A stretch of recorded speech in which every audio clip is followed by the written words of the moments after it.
सोचिए अगर इस महंगाई के दौर में किसी को 1,000 तो किसी को इससे भी कम तो किसी को 641 रुपए की पेंशन में गुजारा करना पड़े तो उस परिवार की हालत क्या होगी।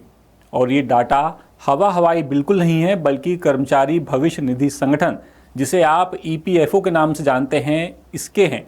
और इसके साल 2024-25 के आंकड़े बताते हैं कि देश के 81,48,000 पेंशनर्स में से 36,82,000 पेंशनर्स को हर महीने 1,000 रुपए से भी कम पेंशन मिल रही है।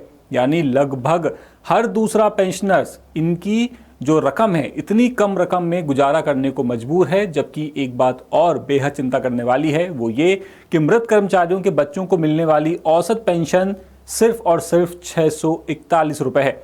और ये हकीकत कर्मचारी पेंशन योजना यानी कि ईपीएस की है।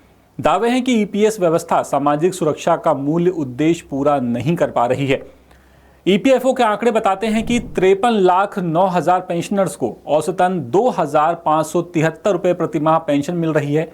21,32,000 आश्रित पेंशनरों की औसत पेंशन 1,740 रुपए है, जबकि 6,10,000 बाल पेंशनरों को औसत 641 रुपए प्रतिमाह पेंशन मिलती है।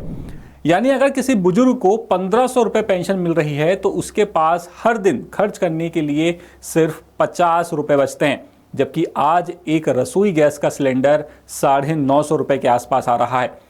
अब एम्प्लॉयज नेशनल कोऑर्डिनेशन कमेटी के पदाधिकारी BR डोंगरे कहते हैं कि 2013 में कोश्यारी समिति के न्यूनतम पेंशन 3,000 करने की जो सिफारिश थी वो अब तक पूरी नहीं हो पाई है, उस पर अब तक अमल नहीं हुआ है। और अब देश भर की जो पेंशनर्स हैं, जो पेंशनर्स संगठन हैं, वो न्यूनतम पेंशन 7,500 रुपये करने की मांग कर रहे हैं। क्या लगता है आपको, इतनी होगी? अपना जवाब कमेंट बॉक्स में ज़रूर दीजिएगा। फिलहाल इस खबर में इतना ही। अपडेट्स के लिए बने रहिए द सूत्र के साथ। नमस्कार। लेटेस्ट,